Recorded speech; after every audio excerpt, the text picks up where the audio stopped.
This fan base is amazing. The city of Cincinnati is amazing, and I wouldn't want to be anywhere else. Desmond fakes a handoff, runs to the right. He's got all sorts of room to the 30, 25, 20, 15, 10, 5, touchdown! Bearcats! 20, 25, toward the middle of the field at the 35, and he is gone! Trey Tucker will take it 98 yards to the house. A nip at night knockout as the Bearcats send a message to the college football world. Did you see that? Howdy, folks. Welcome back to VIVA LA CATS, the Cincinnati podcast repping the 1012 network. I am your host, Justin Howes, accompanied by my great friend, Steve Maurer. We are here to bring you Bearcats coverage every single week and review some games live on Twitter, X, Spaces, the whole deal throughout the season. So be on the lookout for those. Those are a lot of fun. With that said, we are very close to the start of the season. We are T-minus 2 weeks away. We're actually closer to 1 week away. So it'll be very exciting. Get the Bearcats back out in action, and we'll see what happened in the offseason. We'll find out the hard way, or hopefully the easy way. It's been a whole 9 months, Justin. Like almost.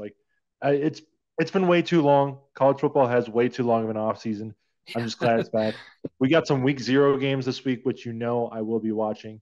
So I'm just excited for that.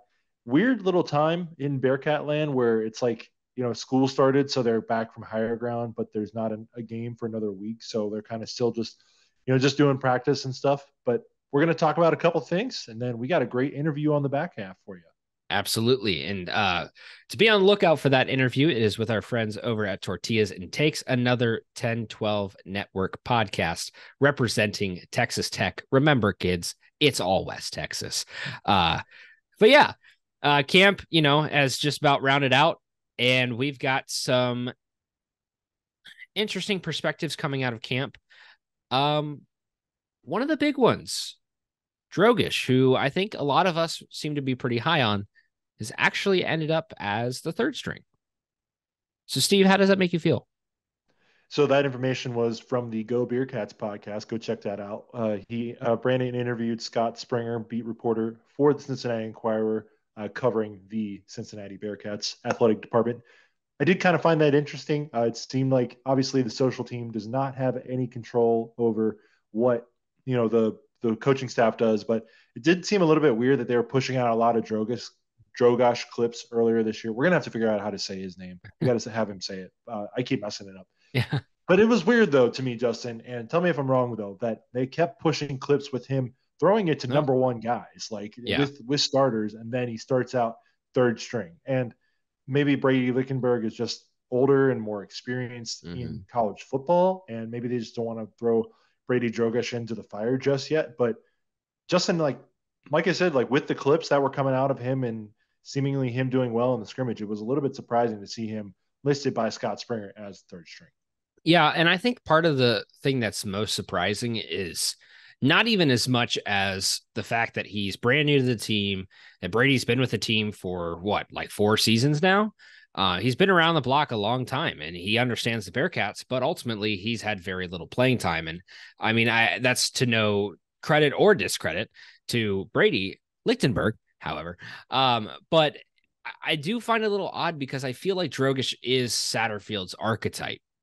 And that's the part where I think it's just a little interesting that you might not throw somebody in that slot a bit earlier, and, maybe push that, sort of push that agenda, I guess, if you will, of trying to get your guys in early and, make them into your mold a little bit earlier on. Well, you got to remember that this is not really Scott's guy. He kind of just stayed committed, because it was a fickle guy. Scott's guy is really Samaj Jones, who obviously committed for the 2024 class. But so I would not say that is his guy per se, but it is just interesting though. And again, can't take much from social clips. True. I don't really think you can take much from practice, but or from what we learn. I don't really think there's much getting out of UC, just because they don't let the media see everything other than the full scrimmage. But it was just a little bit weird just to see. Yeah. But other than that, Emory Jones as the starter, kind of what we expected. Justin, how do you feel about him going in? I mean, I think there's nothing there's nothing that's like concerning out the gate. I think really the biggest question mark more than anything would just be, is he going to be up to speed? Can he be what he was always touted as? I mean, there's a lot of people who will downplay Emory Jones, and for not as much to his own fault, given some of the injuries and situations at different places he's been, but he just hasn't really had a full season to prove exactly who he is at the highest level at that big stage. And I think that like with the experience that he now has under his belt, I'm just very curious to see how that all pans out. And I think personally, it's going to go well for him.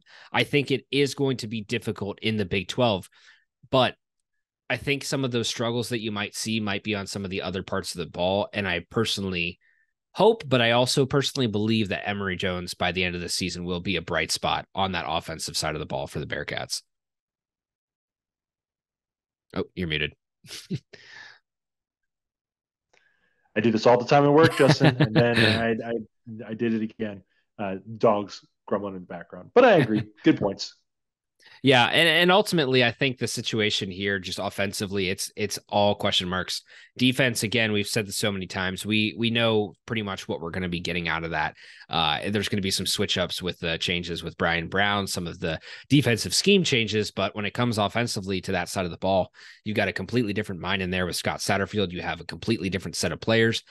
Anything goes, and I think that there's at this point in the season, when it's 9 days counting down till, for those of you who are listening on recording release day, there's nothing but positivity to have out the gate. And I mean, I think if we can manage to take care of EKU and go into Pitt with a bit of good momentum and understanding of how this team has shaken out, I think we'll feel pretty good.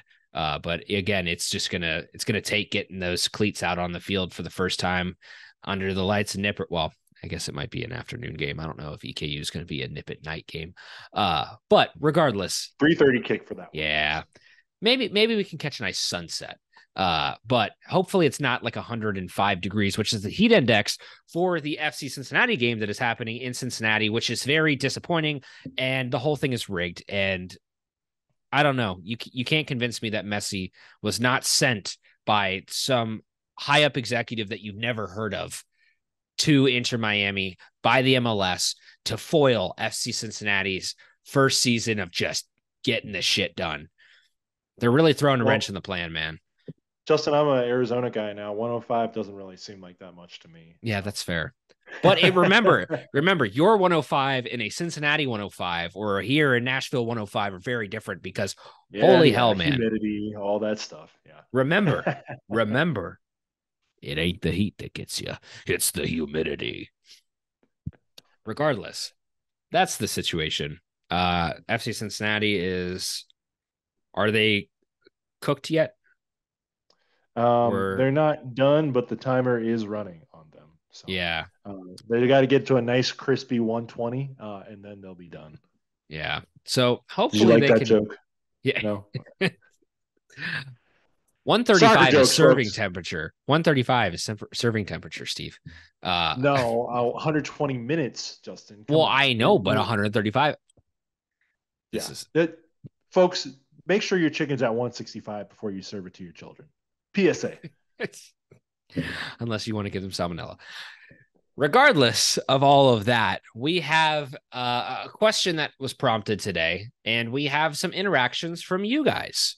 And so, again, we are about a week away from kicking off the season, and Steve very kindly threw up a open-ended question, which puts us at less than 2 weeks out from the football season. So what would be your biggest concern for the Bearcats? And there is a good handful of responses. So which one do you think we want to start off with here, Steve?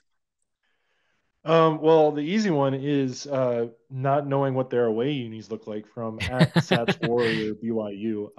They'll look like the media day ones. So easy question there. Start with that. One right under it though.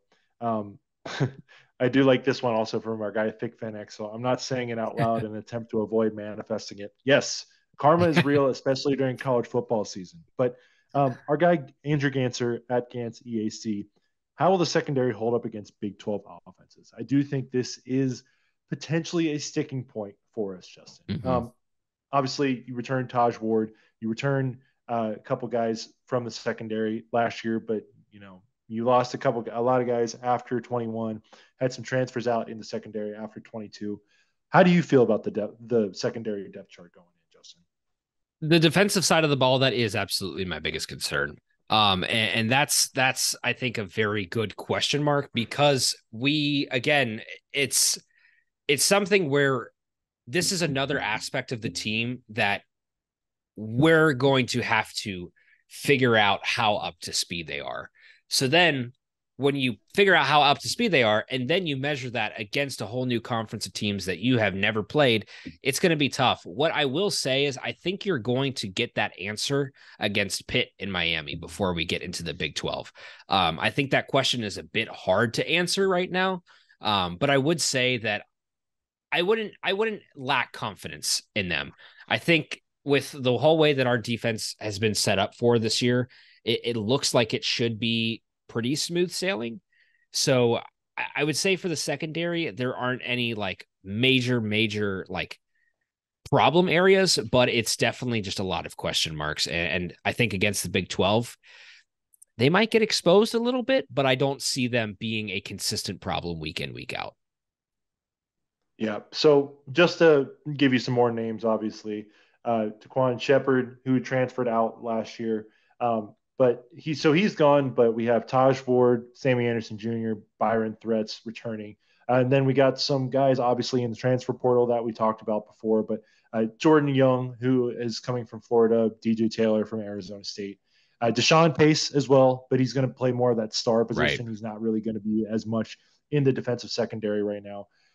I do think it can be an issue, especially because we're just not completely deep right now, Justin. We just have like a 1 deep and maybe a 1.5 deep, but we just don't have a 2 deep right now. And when guys get wear and tear through the season in the Big 12, it's just going to be different. So that's the only thing I definitely have a concern about.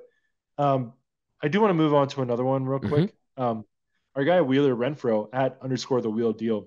I think we're ready in the trenches. We're worried about secondary and skill positions on offense. And this leads me to bring up, Justin, there is one receiver who played in the bowl game and came back this year. Our man, Chris Scott. Shout out to Chris.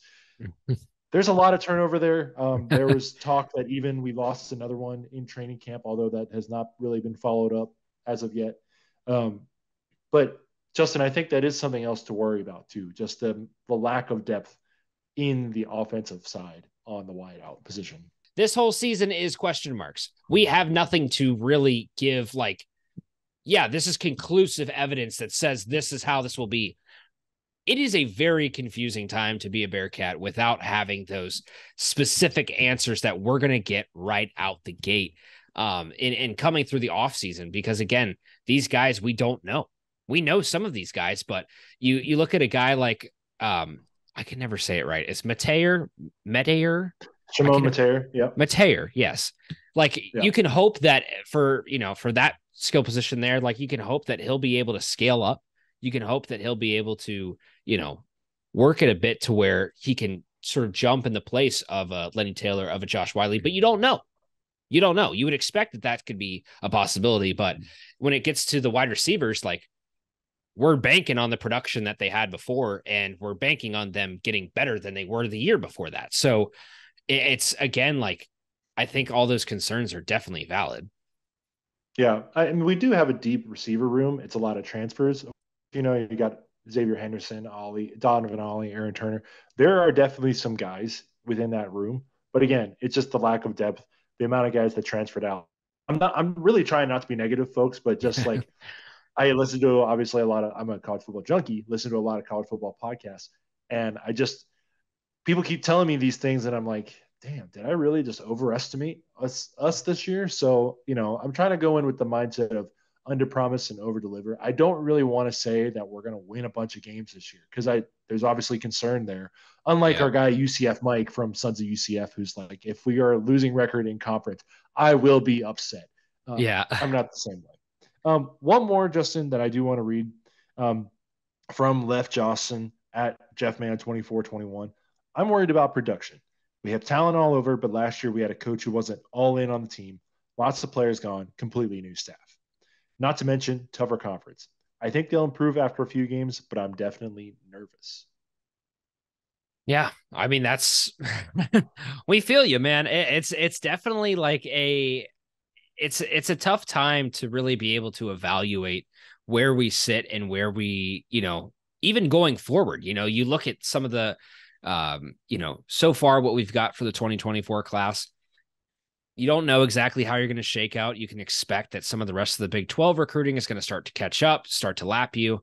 And so you really have to look at this season as, I don't even know if it's going to be the proving ground. I think this season is just going to be your litmus test. Like, it's just going to be like, how up to speed are we? And then next season is really where we get to start to ask the question of, all right, what can we do to be up to speed if we're not? And so I don't think that you're going to be able to change much this season, even after the first few games. I think it is just going to be a trial by fire situation. And your production offensively, I mean, it's, I don't know. I personally am on the optimist side of the offensive side of the ball, because I think since there is so much that's kind of like iffy there, I think that also in a way is an advantage, because a lot of teams, don't have the 4 years of tape to scout of, Tyler Scott playing as a Cincinnati Bearcat. Now they have to figure out this guy that has basically no tape on him except for the teams that he was in prior. Now he's in a completely different offensive scheme. So you have a bit of an advantage going into that, throughout the season. But as things start to kick up, I think it is going to be interesting to see, how our offense shakes out in this new system. And if they run into a team with no defense, are they going to be shooting themselves in the foot? Are they going to be the problem? Or is it going to be good defenses that shut down a questionable offense coming from the Bearcats? So, yeah. And then Justin, real quick, you put out a poll. I got to put out some praise on you right now. You put out a poll on Monday this week. Let me read it off for the listeners. The Bearcats went 51-12, 809 winning percentage at home over the past 10 seasons. They went 33-5 in the Lou era. They went 18-7 in the Tommy Tuberville era. The 2023 Nippert schedule, as we know, EKU, Miami, Ohio, Oklahoma, Iowa State, Baylor, UCF, Kansas. You asked the people, Justin, how will the Bearcats do at home in season 1 under Scott Satterfield? 62% of the people answered either 5-2 or 4-3. So some people are probably sharing in our optimism a little bit. It is kind of nice that we do have the two locks. I mean, finger quotes locks. I don't want any Eastern Kentucky or Miami fans coming at me. It is nice that we have those two games at home. yes, Keep that winning streak alive. But Philip mentioned it as well in the replies there. Baylor and Oklahoma are the only ones he sees as losses.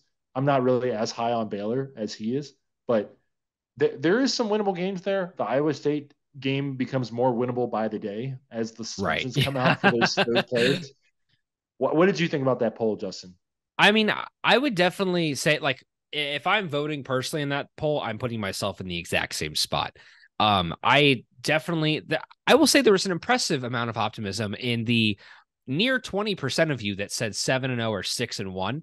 I would love to feel like that, but personally, I do think we're just gonna that talent scaling, I think, is my biggest concern. If you're asking me the question that you put out today, Steve, the talent scaling is definitely the biggest concern. And, I think when we get some of those home games, you can expect to probably beat, like you said, Iowa State, because I think it's just, they're screwed, man. They're screwed. Like, I know you're going to be shaking up a few players, but the key players that are in there, it could really throw a wrench in the whole thing. And on top of that, who really has the confidence in Matt Campbell to turn this thing around and, start winning those 3-point games that they had last year. I mean, they had a lot of close games. I mean, they had, I think it was like 7 games that ended within less than a touchdown. So like of those losses, there are a lot of possible wins there. But I think for the Bearcats, you got to put up a decent game. And I think you can beat Iowa State at home on homecoming. I really feel confident in that. And then beyond that, you have EKU and Miami. I think those are very winnable. That's 3 out the gate. You need one more to be in that 4-3, 5-2. And, you know, if you can beat a downtrodden Kansas by the end of the year, if you can figure out a way to beat Baylor, who again, I too am not very high on. I do respect Baylor, and I do think that they are going to do well this year, but I think that the Bearcats can slip one away from them too. And you know, I mean, in all this world of question marks, it doesn't cost any money to be an optimist here. It doesn't cost any money to just feel good about the Bearcats, even if you aren't super confident outwardly. You know, sort of take the high road on it and be a proud Bearcat fan and be proud to play in the Big 12 and be happy that we're here, and, you know, feel good until you have a reason not to. That's right, Justin. It's that SVP quote, you know, cost the same to be positive as it is to be negative. So yep. I completely agree. I'm really looking forward to it. You know, like, as you said, we got 9 days until the Bearcats kick off the season against Eastern Kentucky. And it's been too long. I'm looking forward to it. So let's get it going. And next week is going to be another – I can't wait to just skip the week and just get to game week already. I know, man. It's having week 0 is going to feel so good because it's going to be such a good feeling. I mean, we're kicking off with what? Navy and Notre Dame. That's like the most you get the Marcus Freeman matchup with a classic Navy team that's probably going to be no different in their triple option. And you're just going to expect this whole thing to be a rock fight. And that's what you get. You get like Notre Dame's good enough to not be a sickos game, but I have a feeling it's going to be a little bit more interesting than that. Take the under, kids. Take the under, yes. If there's anything to learn from this podcast today that you're not going to be learning from our friends Tortillas and Takes, who will be on here in just a minute, always bet the under in any game where the troops are playing. It's easy. Yeah. It's so easy. I don't know the numbers, but I can basically, it's free money. It's a free win. So with that said, the last thing that I do want to push here before we head out, again, Viva La Cats truck stop, pick'em pool working name at the moment is going to be Viva La Cats Big 12 pick'em pool. That's what Viva La Cats Big 12 pick'em pool. That's what we're rolling with. And that is something that we would like you to join and be active in throughout the season. It is a very easy way to keep you guys engaged. And it's a very easy way to keep track of the Big 12. And what better than to say, oh yeah, I know the spreads for this week, when you can talk at the water cooler at work about the Big 12 because you're happy to be in it. And who knows, maybe you could end up winning every single week, and you could just be the prized fan at the end, and we will reward you accordingly. Like I said, we're thinking about maybe some Skyline chili, maybe it's some gift cards, maybe it's some merch, maybe you get something from us over here at Viva La Cats. Who knows? But you will get some cool prizes, and we will make sure that it happens. So, with that said, make sure to run over to Run Your Pool, join our league, and stay active in it throughout the season. It's going to be a lot of fun, and we hope to make it something that is low risk, but competitive. So we're looking forward to that. With all of that said, if you're not already, make sure to follow us on Twitter. Make sure to follow us on Instagram, on TikTok, on YouTube, on Spotify, on Apple Podcasts, which actually I just found out more of you listen to us on Apple Podcasts than Spotify, which is surprising to me as a tried and true Spotify user. Regardless, make sure to follow us on all those platforms. Make sure to engage with us as much as you can. We're going to try to put out a lot more polls and put out a lot more open-ended questions this season that we would love to answer on our live shows for you guys. So please do check that out and be ready for that college football season, because remember, once the Bearcats play, after those games, we're going to be online and we're going to be talking about it live on X now, Spaces. Be ready for those Zeets. Can we do something about that name? I'm not going to call it. Can I call it Eggs? No. No, we can't call it eggs. We're not going to do anything that relates to that shithole over in Norwood.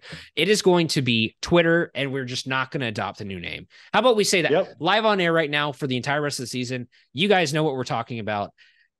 Nobody's calling it X. It's just going to be called Twitter, and that's how it's going to be. So I agree. Let's keep it that way. Before we close, shout out to women's soccer starting their home season this weekend, as well as the women's volleyball team. Both of them starting their home seasons this week. Go out there if you get a chance. Go support our Bearcats as they enter Big 12 play in every sport, not just football, basketball, baseball. Be out there, be supportive. Go Bearcats. Speaking of being supportive, FC Cincinnati apparently tied the game. Kubo had a goal at 1:14, and they're going live to penalties. So will they win? You guys will probably know the answer by tomorrow, but we don't right now. So we're going to keep it interesting and on an open end.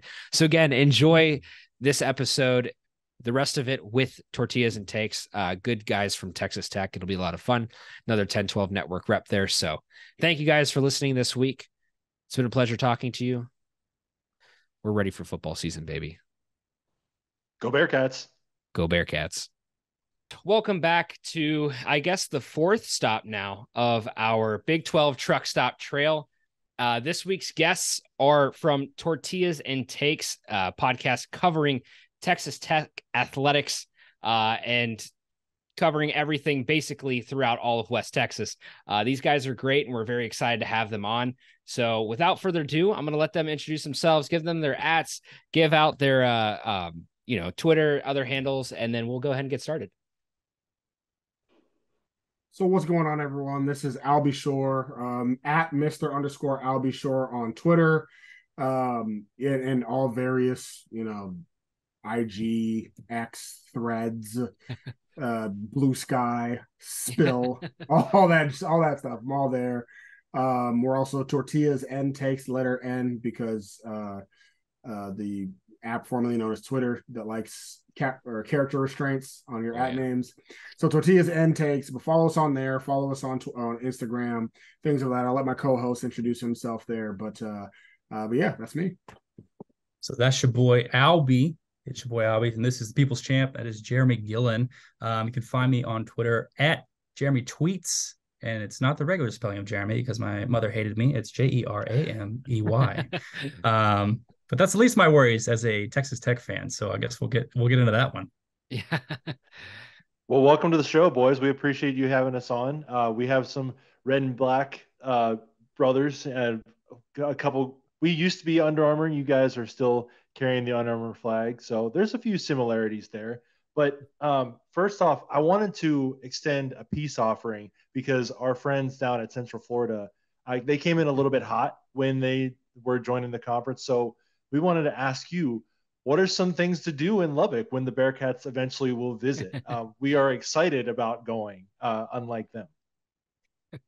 That's the reason why. The reason why y'all are a little bit more tenuous about going is because Kentucky's just south of Cincinnati, so y'all are well, we know what you're used to things that maybe aren't as great. You just drive 30 minutes down south, and you're all right, we're cool. So. But no, I mean Lubbock really does get a bad rap, right? Now I say that as somebody I would say a good 60-70% of Texas Tech grads that go to school in Lubbock for 4 years, then get the hell out of Dodge immediately afterwards. But Lubbock does get a bad rap because it really is an incredible 4, 5, 6, 7, 8 years of your college life, depending on how long you're staying, right? So if you're between the ages of one of the best places you could possibly be at, right? You have a lot of fun, it's a lot of growing up, but because you can't go anywhere, right? Because you can't really Dallas is 5, 6 hours away. Right. Albuquerque, New Mexico is a good 5, 6 hours away. Oklahoma City is a good 6, 7 hours away. But you can't go anywhere, so you learn to have fun yourself. And with that, there are things there. There's a bunch of bars, a bunch of delicious food in Lubbock. Some of the best barbecue, some of the best steakhouses in the entire state. Right. So if you love steak, Lubbock's your spot. And so there's a lot of great and fun things to do. That being said, like I said, a good 60 to 70% of people leave the second they get the degree. I'm one of them. I've been back to Lubbock a handful of times, that not involving a football game since I graduated. I just went out to Dallas, what most people do. So I'm not sitting here acting like it's Vegas, but it does get a bad rep if you're between the ages of 18 to 25, or if you're Jeremy who says this is home from here on out. Hey, hold on now. So Albert and I are both from Houston. So Lubbock gets its bad rep from people who are from big cities are like, there's nothing to do. So let it be known that like if we can both get through the 4, 5, 6, 7 years that we spend in Lubbock for our degrees, like it's a good place. It's an excellent place. And the best way to describe it is that it's very easy in Lubbock. Like it's easy to be in Lubbock. And so that's why a lot of people when they graduate, they get out, right? Because if you stay a little bit, you're going to want to stay a long time. Right. So I've had the joy of just getting to see Lubbock kind of continue to grow up with more delicious food places, with a really cool like food truck culture that's exploding right now. Kind of the arts district is exploding. They're really doing that. We have a minor league soccer team now. Like they're really doing, the city of Lubbock is doing the most it can to make this a semi-destination spot. We're really planning on the global warming crisis. So when the ocean comes up, we will be beachfront property. So we're preparing for that. That's what's really going on. Well, also I will say this about Lubbock too: it's a true college town. Like that's the thing. Also, is that like no offense to Cincinnati, but Cincinnati's a city, right? It's not a college town. It's a Cincinnati. It's a city. And so when it comes to like the best college towns in the country, like I'm never putting Cincinnati or Orlando or Houston or Austin in that list, right? Like those are not real college towns. I know for me, when I was 17, I wanted to go to a college town, right? Mm-hmm. And so my real transparent, my top 3 schools when I was looking at schools were Texas Tech, Baylor, LSU. Like those are my 3, all in college towns: Lubbock, Waco, and Baton Rouge. And I don't want to necessarily talk about LSU too much, but like Baylor, what's funny thing to me about Baylor, which I do think Waco is the worst college town in the Big 12. I think it's awful. I think it's absolutely terrible. But Baylor fans, a lot of Baylor fans think Lubbock is the worst. And the reason why almost every Baylor fan will say Lubbock is the worst is because you cannot leave Lubbock to go somewhere, because everybody in Waco, their biggest claim to fame is, well, Dallas is only an hour and a half away. Like that means your college town sucks. If you're the best thing about your town is that it's not too far from a town you actually want to go to, that means it's terrible because Waco sucks. And that's what I always say is Lubbock by itself, Lubbock is up there with the best one when it comes to college towns. Right. The main reason why people dog on Lubbock is because of how far it is from a Dallas or Oklahoma City or Albuquerque, but not the actual town itself. Right. Bring the actual, it's not like Tuscaloosa is this haven of big city lore. Yeah, they were cranking out national championships. Like Athens, Georgia isn't great, right? But so whenever somebody's like, oh well, Lubbock's the reason why recruiting is the way it is. Like, no, it's not. Yeah, that's not. That's just not a thing, right? Like College Station is 45 minutes from Houston. Nobody from College Station, or not about an hour and a half from Houston. Nobody from College Station goes down to Houston. Just no football player is spending their Friday nights in Houston. They're exhausted. They're turning up in Bryan. And that's it. Like that's the extent of it, right? So that's the thing. That's my whole argument of like when it comes to just the town itself, Lubbock's incredible. It's the reason why Lubbock gets dogged on is because it's so far from other desirable cities. Well, and that's definitely understandable too. Like I think you guys being there like can understand that slight to a degree, but at the same point, I do like your point of view on that, because especially the point about like college towns being closer to other bigger cities. We in Cincinnati know very well that Oxford is just up the road for Miami, and all of those kids, whether they go out or not in Oxford, they all end up downtown in Cincy on the weekends. They all end up going out to the bigger part of town. So, when you can get out of town, that doesn't make you a good name to claim. But speaking of namesakes, I did have, we've got a question here for you guys. Your namesake, tortillas. We need to know a little bit more about the tortillas. You guys touched on some of the great food that's around Lubbock. So what is your favorite tortilla-based meal? Our preference would be the chilito. If you guys are not familiar, a chilito is made by Skyline. It's got the chili cheese, or it's got the chili in it. It's got the cheese in it. It's got some other mix-ins depending on how you decide to do it, but it's great. And so what is your favorite not chili-based, tortilla-based meal? I was going to say, what a What a abomination. Just like in our culinary understanding, it's like, why the hell would you throw all of that stuff on a tortilla?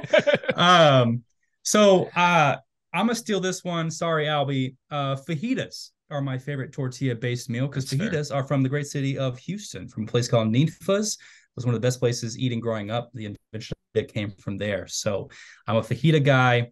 It is flour tortillas on the fajita, just too much meat for a corn to handle. So Albie, I'm gonna give it to you.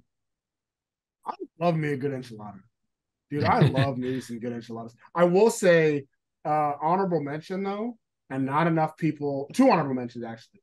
One is chilaquiles, delicious brunch food, which is just like these little strips of tortillas that are kind of pushed in a dish with eggs and ton of cheese, whatever. Ton of cheese. Plenty of cheese. We're very familiar with the ton of cheese. Mound of it. I'm sure you guys have seen. Chilaquiles are absolutely fantastic. And then a chalupa. Now chalupas can get very messy, right? Yeah. Chalupas can get very messy, but like it's a commitment. It's a lifestyle. You just go all into it. But enchiladas, man, like they're really the best of both worlds. You want a taco, but you want it a little bit bigger. You don't want a burrito. Something that you can smother something on top of and mix to it. You can put it on a hot, like enchiladas are just absolutely fantastic. Love me some enchiladas. Love enchiladas. I agree. I'm currently in Scottsdale, Arizona, which we are affinity to the breakfast burrito. Obviously, probably not the same as Texas Tex-Mex, but we got some good stuff here. Speaking of, obviously, recently with the additions of nearby Arizona State, Arizona, Utah, Colorado, we're going to bring the league now to 16 teams after TU and UT and OU depart. I did like that clip. We're recording today. Yormark was in Lubbock and telling Joey McGuire to. That was awesome. Justin, should we just do it? Just do it. Everybody do it. Come on, guys. Honestly, like it's horns never down. Been. It's always been. There we go. But my question is, I'm just curious. What is Texas Tech's ceiling in this new Big 12? Obviously, great football year last year. Basketball has been pretty dang good. Obviously, we'll see what Grant McCasland can do as he develops and gets more guys on the roster. But I feel like Texas Tech can really be one of those teams that can be at or near the top of the new Big 12. You're talking about across the board in all sports? But whatever you want to do. I will say I've never seen a greater commitment for success through the athletic department since being a fan. Like don't get me wrong, everybody always wants to win, right? But like it's always a cost benefit analysis of like, how much money are we willing to spend to get this much, stuff like that. I've never seen a bigger commitment because I think one of the things, the differences there is we've tasted a little bit of what success is and across the board, right? Like on the football side, we had the Leach years. We know what the Leach years were like because even the Dykes years in the 90s and the 80s were good, but they weren't great. The Leach years, 08, we tasted what true like national champion contending was like, right? And then in basketball, you go to the national championship game, and during the Beard years, we're tasting that's what real success is like. Tadlock has taken us to the College World Series a few times. You taste that. Janine Becky on the soccer side, she just won an Olympic gold medal with Canada, and that team was really good when she was in town. You saw what that was like. So we're tasting women's basketball teams won a national championship. The track teams won a national championship. So you've tasted what true success is like in all these sports, and you're like, we want to get back to that no matter what. Not to mention the two teams that had the money and had the funds to be able to really outspend you in every single way are now gone. So you look across the landscape and you're like, there's nobody here that we have no shot at outspending. There's nobody here that we're in the talent-rich state. There's nobody, if we have the right pieces in the right places, we can win in almost every state. There's nothing stopping us from being, or in every sport, there's nothing really stopping us. So you start really with football. That's the moneymaker. And so now you finally have, the first time really since Leach, you have a coach you believe in.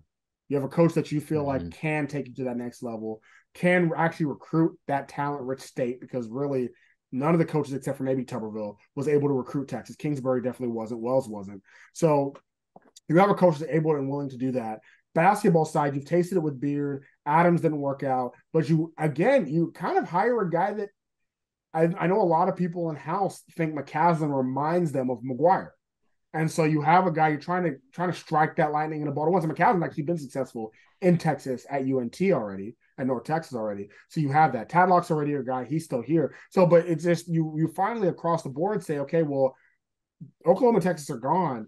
And though, yeah, we have these other teams that have the commitment and are going to also put up the money, like Oklahoma State, like Arizona, that are going to actually go out and UCF going to put the money up to compete. Nobody's going to outspend you. Like I think one misconception I got about Texas Tech is that we're this just poor little school out in Lubbock. Like, I hate to bring it to a lot of people. Like, West Texas is full of oil money. We have big money boosters. Like, we have like a gang of millionaires with like money burning a hole in their pockets that just want to spend it. You guys don't need the Saudi bailout. No, like that's we don't need. Like, the funny thing about the SMU doc that came out some time ago, like I wasn't upset that SMU 30 for 30. I wasn't upset that SMU did that. I was more upset that our Texas Tech boosters weren't cheating at that same level. Like, I'm like, we want to cheat. Listen, I'm an Astros fan. If you want to cheat all the way. You know what I mean? Like, gotta do it. Yeah, of course. Yeah. Especially now when there's no holds barred. You just gotta do it. Absolutely. And so that's the thing that Jeremy, I'll let you.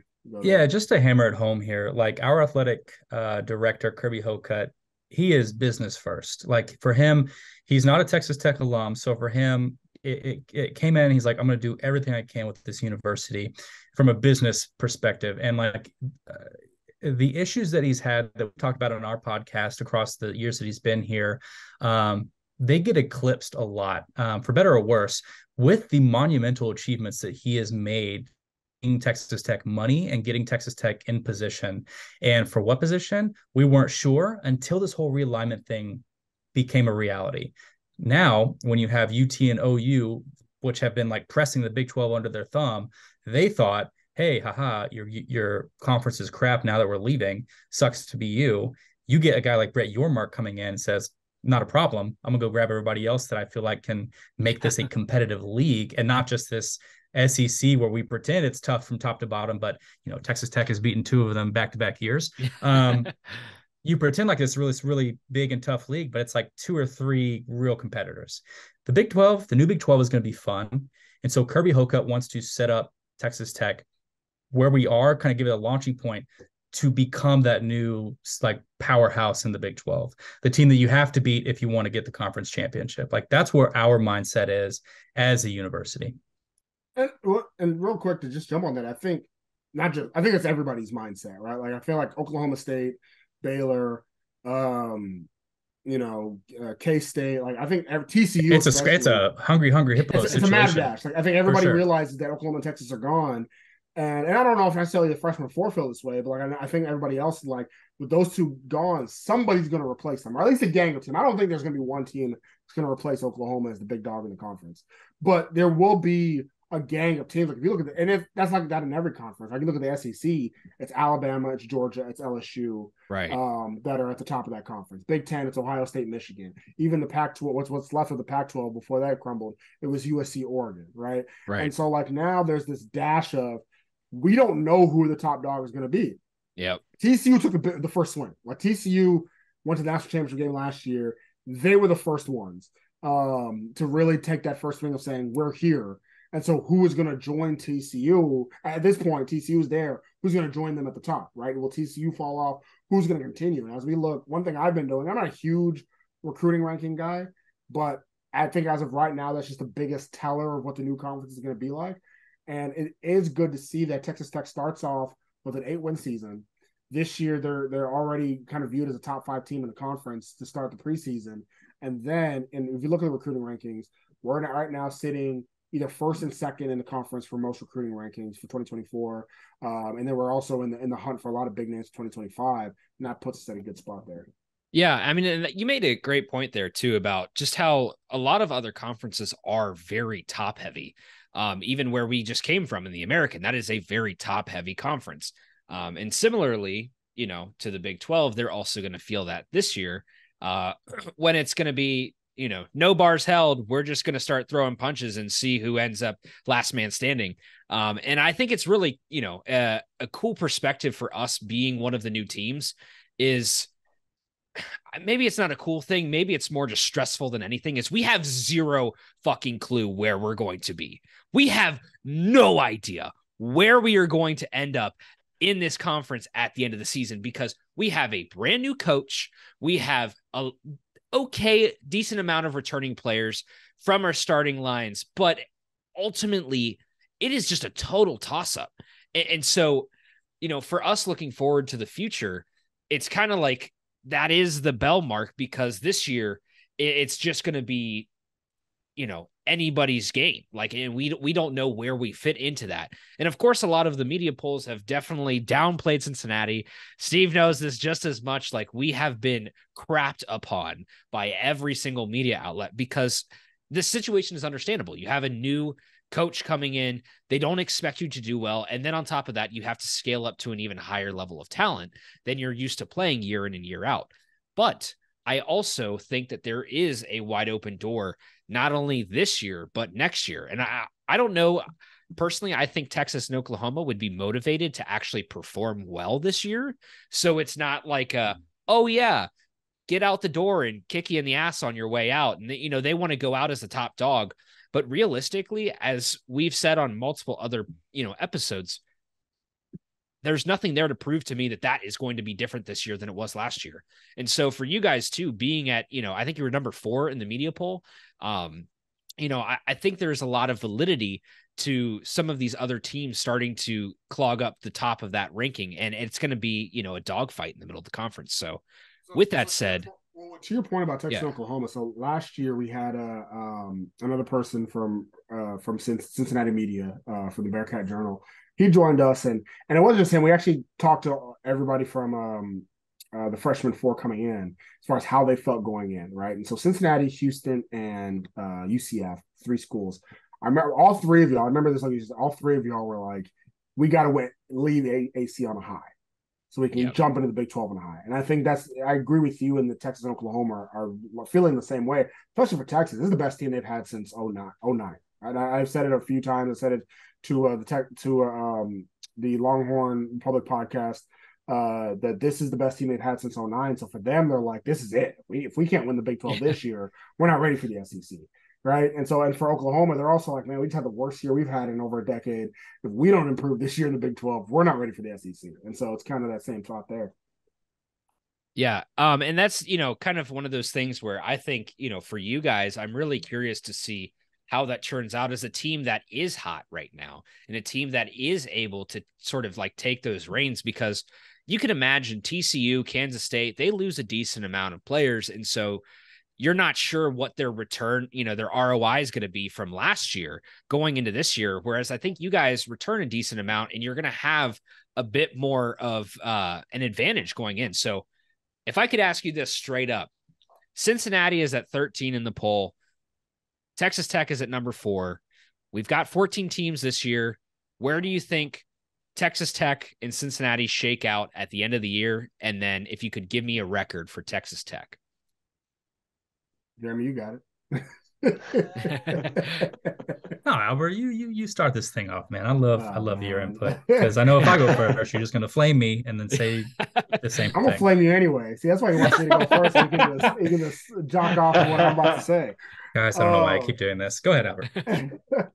Yeah, so, I like y'all. Y'all are very nice people. I respect this podcast. I like this podcast. Justin, I like you. I like you, Steven. Y'all are very I like Cincinnati. I've been through Cincinnati. This is a nice place. You can hit us with it. Just deliver the blow, man. Just hit us.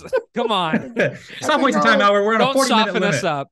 Oh, I forgot. Yeah, I think y'all are going to suck. I'm not going to lie to you. I think it's going to be a rough year for Cincinnati. And it's not necessarily like your fault. I'm very curious how you feel about Luke Fickell really kind of hanging Cincinnati out to dry before going to the Big 12, because that's the problem. Is that if you have the momentum of Luke Fickell, you're coming in, you have a 9-win season, which is not a championship season, but you're like, okay, we have where we're growing in this, and then he just ups and leaves, and a lot of players leave with him or graduate out, and it's tough. That's a rough way to enter. It almost feels like you're limping into the Big 12, unfortunately. And so this team, you're kind of returning one of the fewest. You have the fewest returning players, some of the fewest returning players in the conference.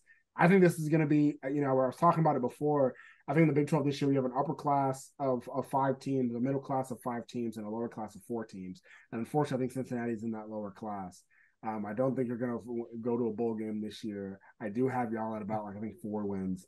Texas Tech side of it, and I mean this all nicely. Like I truly do. Hey man, we've heard it plenty. Because I do like Cincinnati as a program. I was all for you. I was really wanting y'all to do some things in the CFP. Like I like all that. I love Sauce Gardner, all that stuff, right? Dom Ritter, all that stuff. But or Derek Ritter, whatever. So on the Texas Tech side anyway, we actually have momentum for the first time in what feels like, I was talking about 09 with Texas. This is probably one of the best Texas Tech teams since that same year, since 2009 as well. And so I actually right now have Texas Tech at 9-3, which feels really weird to say. If anyone who's listening to Tortillas and Takes, that everybody a lot of times come in the season that's on a high, like Texas Tech's going to go 7-8 wins, and we're usually the one that's like, hold on, if we win 6 games, we'll be lucky. So the fact that I'm looking at 9 wins this year, I don't think I've ever predicted anything higher than 7 since I've been doing it. I've been doing this for a while. I think 7 is the highest I've ever predicted for anything.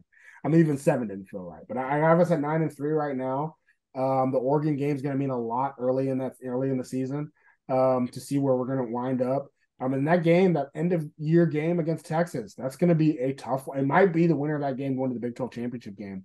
But I definitely think if Tyler Shuck stays healthy the whole year, which is a big if, this is a really good team. And here's the thing, even if Tyler Shuck goes down, I've made this declaration before. I think Baron Morton's the best backup quarterback in the conference. So I think Baron Morton can come in and slide right in, and we're still going to be humming. So, I think this is a 9-3 team. Fair enough.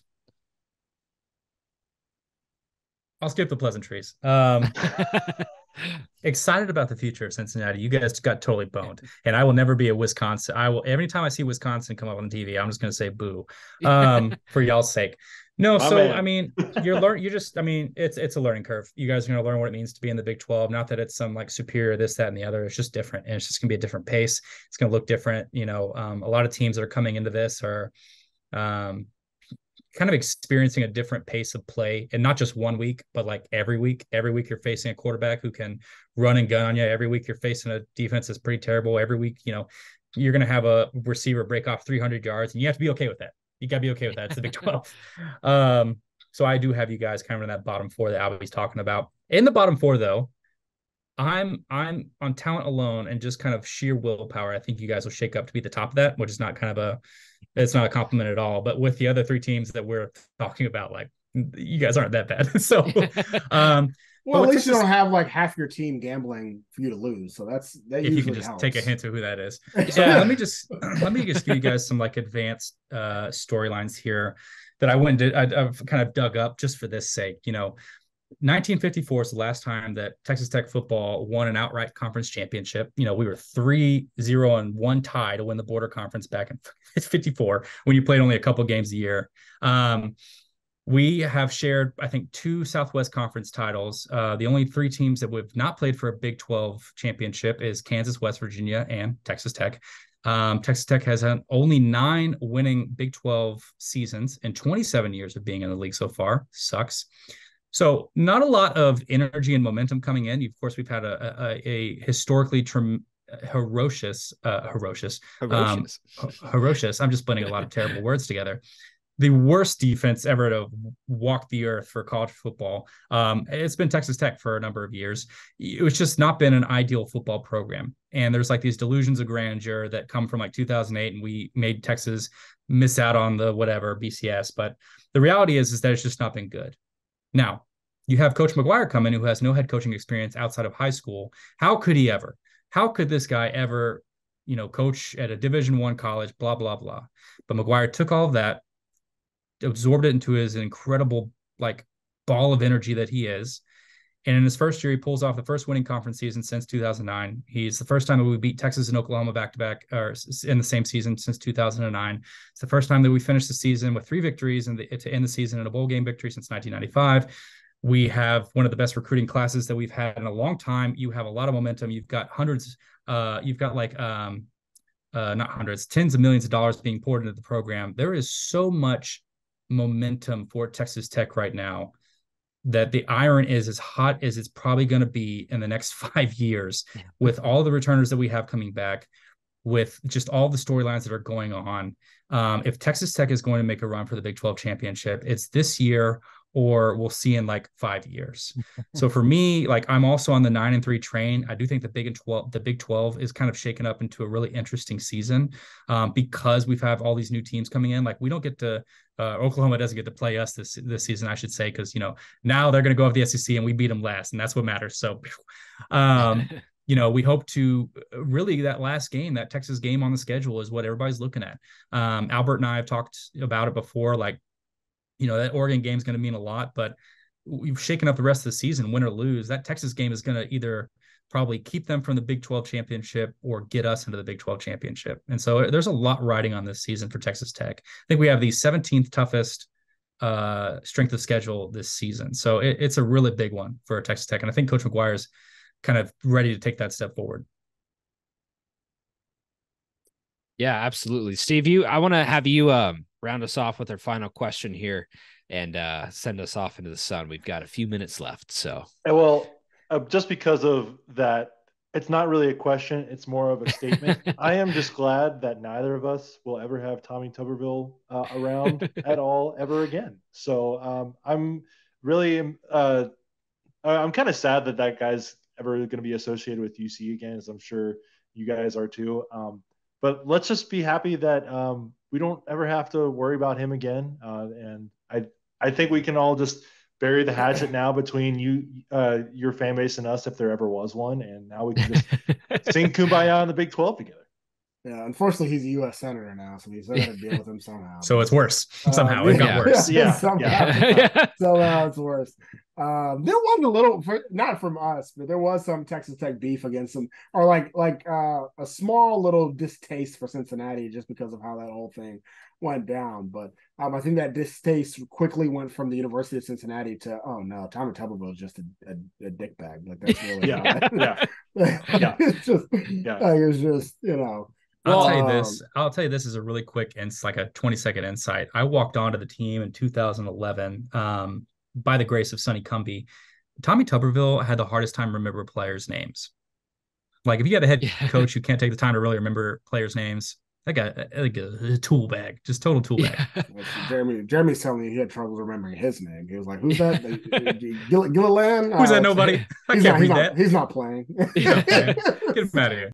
Well, he's the only coach I've known that to put like the player's last name on the front of their helmet just so like he could understand like who everybody was. So that's what I'm saying. Well, you would. Yeah, and if he kicked you off the team, he would have told you to go to hell and get a job. All right, Justin. There it is. Well, there we go. I was going to ask what your guys' favorite moment was, but I think that honestly just takes the cake. For those of you who aren't familiar, I'm sure you guys are very familiar with this clip at some point in time with your remembrance of Tommy Tuberville. His most famous line, perhaps of all time, but especially in Cincinnati circles, is "Go to hell, get a job," screaming that at a fan as he walks off. And that was an incredible moment. So from the Texas Tech side and the Cincinnati side, again, we can now come together and battle for dibs over red and black and hopefully maybe steal one from you guys eventually, but it won't be this year. We'll catch you guys on the flip side next year, hopefully. I'm hoping we get Texas Tech scheduled. Would really be looking forward to that. Maybe in basketball, we can have that conversation later this season, but regardless, Bearcats and Texas Tech will not be meeting this year. So it's good to have you guys on and get you guys set, teach you a little bit about Cincinnati, learn a little bit about Texas Tech from you guys. And we look forward to talking with you more and having some good matchups here in the future. So thank you guys for coming on. We really appreciate it. Again, this is Tortillas and Takes, another member of the 1012 Network, proud members of the 1012 Network. So again, thank you guys for coming on, and we look forward to talking to you soon. Thanks for having us, guys. It's been great. Thanks for having us. Yeah, it was good.